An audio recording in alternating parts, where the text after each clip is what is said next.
আচ্ছা, কখনো কি এমন হয়েছে হাজারো কথা বলার সুযোগ ছিল, তবু তুমি নীরব ছিলে?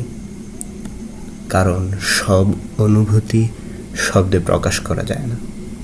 কিছু কষ্ট চোখের পানি হয়ে ঝরে, আর কিছু কষ্ট নীরবতা হয়ে বুকের ভেতর জমে থাকে। মানুষ তোমার হাসি দেখে বিচার করবে, কিন্তু তোমার নীরবতার অর্থ খুব কম মানুষই বুঝবে। অনেক সময় চুপ করে থাকা পরাজয় নয়, বরং নিজের চরিত্রকে রক্ষা করার একটি সুন্দর সিদ্ধান্ত।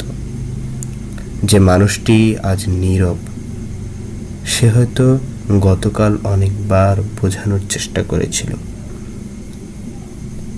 মনে রেখো, নীরবতার মাঝেও আল্লাহ সব কথা শুনেন।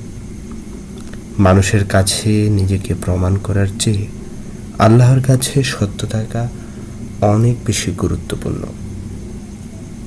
তাই অভিযোগ কম করো, দোয়া বেশি করো, কারণ মানুষ নীরবতা না বুঝলেও আল্লাহ অন্তরের প্রতিটি দীর্ঘশ্বাস জানেন।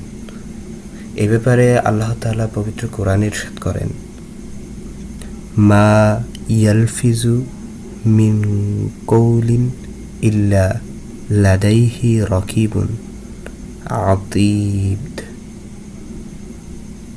অর্থ, মানুষ যে কথাই উচ্চারণ করে তার কাছে তা লিপিবদ্ধ করার জন্য সদা প্রস্তুত একজন পর্যবেক্ষক রয়েছে। সূরা কাহফ।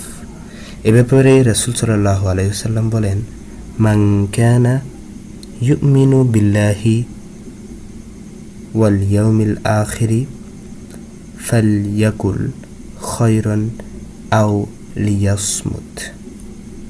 অর্থ, যে ব্যক্তি আল্লাহ ও আখিরাতের প্রতি ঈমান রাখে সে যেন উত্তম কথা বলে, অন্যথায় নীরব থাকে। সবচেয়ে গভীর শব্দ অনেক সময় উচ্চারিত হয় না, তা নীরব হৃদয় থেকে সরাসরি আল্লাহ